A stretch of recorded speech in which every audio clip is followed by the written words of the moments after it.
Good morning guys, welcome back to my channel. তো guys, আজকে তোমাদের সাথে শেয়ার করব আমি একটা অনেকদিন পরে রেসিপি ব্লগটা হলো কাঁঠালের রেসিপি। আমি অনেকবার তোমাদের কাছে শেয়ার করছি কাঁঠালের রেসিপি। তো আজকে কাঁঠালের রেসিপিটা বানাবো একটু আলাদা ধরনের। তো তোমরা আমার ভিডিওটা স্কিপ না করে দেখো, আমার সাথে থাকো, নিশ্চয় আমার মতন বানিয়ে খাবে। তো দেখতে অনেক টেস্টি লাগে। আমার মায়ের রেসিপিটা, আমার মা খুব দারুণ বানায় এই রেসিপিটা। তো অনেক টেস্টি। হয়তো আমি মার মতন বানাতে নাও পারতে পারি, কিন্তু সেম মার প্রসেসে বানাবো, দেখি মার মতন টেস্টি হয় নাকি। মা কিন্তু খুব ভালো বানায় এই কাঁঠালের রেসিপি। আমার মার মতন কাঁঠালের রেসিপি হয়তো কেউই বানাতে জানে না, এত টেস্টি। আমার থেকে হয়তো সবার সন্তানই সবার মার প্রশংসা করে, কিন্তু আমি অনেকের হাতে খেয়েছি, কিন্তু আমার মার মতন এই রেসিপিটা কারো হাতে টেস্ট পাইনি। তো চলো আমার রেসিপিটা কমপ্লিট তোমরা দেখো, স্কিপ না করে, তো বুঝতে পারবে। তো দেখো, আমি কাঁঠালটা সুন্দর করে কাটবো এখন।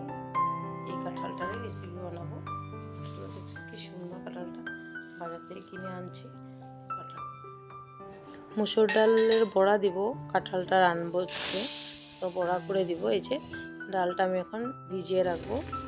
কাঁঠাল কাটতে কাটতে মুসুর ডাল তো জানোই ভিজে যায়।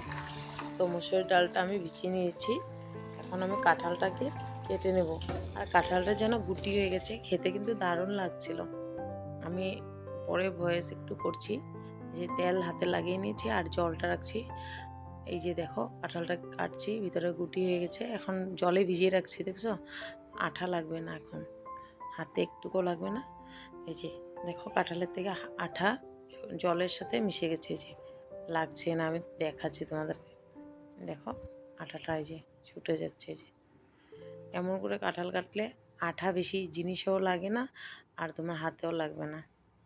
তো কাঁঠালটা কেটে নেওয়া হয়ে গেল, এমন করে কাটলাম, তারপরে ভাপ দিয়ে নেব। তো বন্ধুরা দেখো, কাঁঠালটা কেটে নিয়েছি। আর কাঁঠাল কেটে একটু নুন আর হলদি মাখিয়ে তারপরে ধুলাম। তারপরে কাঁঠালটা কালো হয় না। তারপরে যে একটু নুন আর হলদি দিয়ে ভাপ দিয়ে নেব একটু। ওইটাকে ভাপ দিয়ে নিয়ে জলটা ফেলে দেবে। যে উতলানো এসে গেছে, এখন বন্ধ করে দিব। এত বয়েল করব না, জাস্ট একটু। তারপরে যে ডালের বড়ার জন্য ডালটাকে পেস্ট করে নিয়েছি। আর এদিকে আদা, রসুন আর পেঁয়াজ, একটুখানি কাঁচা লঙ্কা পেস্ট করে নিয়েছি। আর এটা পেঁয়াজ কুচিটা সম্বারে দেবো। আর আলু নিয়েছি, আলুটাকে আমি ভেজে নিয়েছি, ডালের বড়াও করে নিয়েছি। তো দেখো, এদিকে আলু ভেজে এখন নিলাম, রেডি হয়ে গেছে আলু ভাজা ডালের আর বড়া ডালের করে বড়াটা। নিলাম। এখন কাঁঠালটা আমি ভাজবো।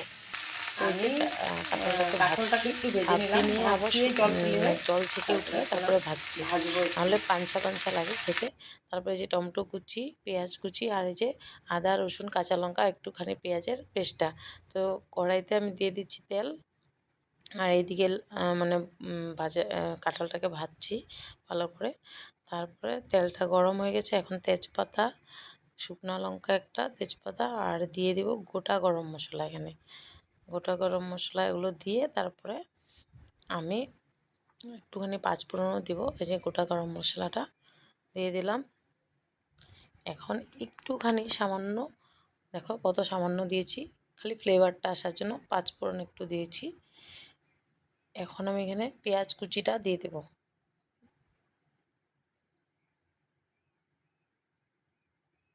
এগুলো ভাজা হয়ে গেছে, এখন পেঁয়াজ কুচিটা দিয়ে দিচ্ছি।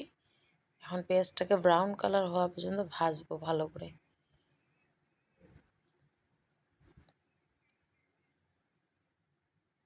দেখো আমি ভাজছি পেঁয়াজটাকে। আর যারা আমার ভিডিও নতুন দেখছো, তো প্লিজ আমার চ্যানেলটাকে সাবস্ক্রাইব করে দিও। আর কমেন্ট করতে ভুলবে না সবাই, রেসিপিটা কেমন লাগলো তোমাদের দেখে। তো ভালো লাগে তোমরা কমেন্ট করলে, আর ভিউজ আসলে ভিডিও দিতেও ভালো লাগে। আর আমার কষ্ট করতেও ইচ্ছে হয়। তো ওটার জন্য আমি সবাইকে বলবো আমার ভিডিওটা তোমরা দেখো। আর এই যে মশলা পেস্টটা এখন দিয়ে দিব। তো এটাকে একটু হালকাভাবে ভেজে নিব। তারপরে এখানে টমেটো কুচিটাও দিয়ে দেব। তো ওটাই, ভিডিওতে ভিউজ আসলে ভালো লাগে। তো এখন ভিডিওতে আমার ভালোই ভিউজ আসে, তার জন্য ভিডিও করতেও ইচ্ছা করে। তো ওই যে হলদি, আর যেন ইউটিউবে কও ফেসবুকে কও, যখন ভিডিও না দিবে ভিউজ আসে না, ভিউজ আর রিচ টাইমটাও কমে যায়। কিন্তু কি করবো বলো, আমিও তো হাউস ওয়াইফ, আমার বাচ্চার পুরা দায়িত্ব আমি নিতে হয়, কারণ আমরা থাকি কোয়ার্টারে। তো তার জন্য আমারও শরীরটা অনেক খারাপ হয়ে গেছিলো, জানায় অপারেশন হয়েছি, তার জন্য আমি ভিডিও রেগুলার করতে পারি না। তো ওই জন্য মানে যেটুক পারি ওটুক আমি ব্যস্ততার মাঝে কাটানোর চেষ্টা করি। দেখো একটু লঙ্কার গুঁড়ো দিয়ে দিচ্ছি, কালারের জন্য হালকাভাবে দিয়েছি। আমি লঙ্কার গুঁড়োটা কাশ্মীরি রেড চিলি পাউডার দিয়েছি, কারণ বেশি ঝাল হলে আমারও প্রবলেম হবে। তো কাঁঠাল রেসিপিটা অ্যাকচুয়ালি আমি একটুখানি খেয়েছি, আমার বর বলছে এই বছর কাঁঠাল শেষ হয়ে যাবে, কাঁঠালের রেসিপি বানাবে না, মানে কাঁঠাল আমাদেরকে খাওয়াবে না। তো আমি বলছি ঠিক আছে আনো, বানিয়ে দেবো। তো ওর জন্যই বানানো হচ্ছে। 2 চামচ জিরের গুঁড়ো দিয়েছি আর একটু ধনে পাউডার দিয়েছি। তো এটাকে ভালো করে মিশিয়ে নেব। এখন আমি টমেটো কুচিটা দিয়ে দেব। এক হাতে মোবাইল ধরে এক হাতে ভিডিও করা একটু প্রবলেম হয়ে যায়, কারণ লেগে যায়, তো একটু ধরে নিতে হয় কড়াইটা। তো এই যে টমেটো কুচিটা দিয়ে দিচ্ছি, দেখো টমেটোটাও একটু ভাজবো। তো দেখো আমার কষানো হয়ে গেছে মশলাটা, একটু হালকা জল দিয়ে দিচ্ছি। জলটা একটু হালকা কষায় তারপরে আমি কাঁঠালগুলো দিয়ে দেবো।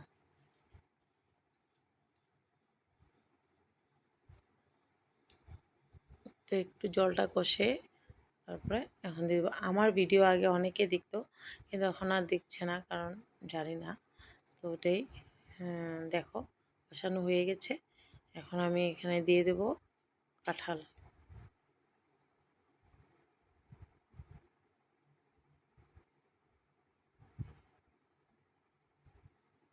এখন কাঁঠালটাকে মশলার সাথে একটু কষায় নেব, তারপর আলু ভাজাগুলো দিয়ে দেবো। আর ডালের বড়া করা যেটা, ওটা লাস্টে ঝুলে দেব। তো ভালো করে মশলার সাথে কষিয়ে নিচ্ছি, দেখো এখন একটু চিনি আর নুন দিয়ে দিচ্ছি, যেটা না দিলে স্বাদে হয় না। কাঁঠাল তরকারিতে তো চিনি দিতেই হয়, কারণ কাঁচা কাঁঠাল যেন পাঞ্ছা ভাব থাকে, তার জন্য চিনিটা না দিলে ভালোই লাগে না। তো ওই যে কষানো হয়ে গেছে, এখন লাস্ট টাইম আমি জল দিয়ে দেব। হয়ে গেছে দেখো কষানো। তো জল দিয়ে দিচ্ছি আন্দাজ মতো, আমি 3 বাটি জল দিয়েছি, কারণ ডালের বড়া দিব। তো একটু ঝুল না রাখলে এটা পুরো শুকিয়ে যাবে। তো বেশি শুকিয়ে গেলে আবার আমার বর পছন্দ করে না, তার জন্য আমি একটু হালকা ঝুল টাইপের বানিয়েছি। এই ঝুলটা শুকিয়ে যাবে, এত থাকবে না। তো আমি এখন ফুটতে দেবো তরকারিটা, পরে ডালে ফুটে আসলে ডালের বড়াটা দিয়ে দেবো। তো দেখো ফুটছে তরকারিটা। আর যখন তরকারি ফুটে সত্যি আমার খুব ভালো লাগে, তখন ইচ্ছে করে কি আমি মনে হয় সবগুলো খেয়ে নিব। আর এই যে ডালের বড়া কয়েকটা রেখে দিব, কারণ আরিয়ান যদি আবার না খায় বলে, কাঁঠাল কিন্তু ভালোবাসে, তো রেখে দিয়েছি। আর রান্না করছি, আর জানো অনেক বড় কড়াইতে রান্না করছি, আর বড় কাঁঠালটাই রান্না করছি সম্পূর্ণ। কারণ আমি একা খাই নাই, আমরা ঘর মালিকদেরকেও দিয়েছি, পাশে একটা পার্লারে দিদি আসে, ওই দিদিকেও দিয়েছি। তো আমরাও খেলাম। তো দেখো ডালের বড়া দিয়ে ফুটতে দিয়েছি। আর তরকারি ফুটা কথাটা, আমার ঠান্ডা দিনে তো তরকারি ফুটলে কখন খাবো ভাত, কখন খাবো এমন লাগে যায়। আগে চুলাতে রাঁধতো আমার মা, তো আমরা সবাই বসে থাকতাম পড়াশোনা করে এসে, কখন তরকারিটা টপ করে ফুটবে আর আমরা ভাত খেতে বসে যাব। এই ফুটাতে থাকতেই আমরা বসে যাই। ভিডিওটা ভালো লাগলে লাইক শেয়ার সাবস্ক্রাইব করে দেবে। আর তখন ভালো থাকো সবাই, দেখা হচ্ছে আর একটা ভিডিওর সাথে। Tata bye bye.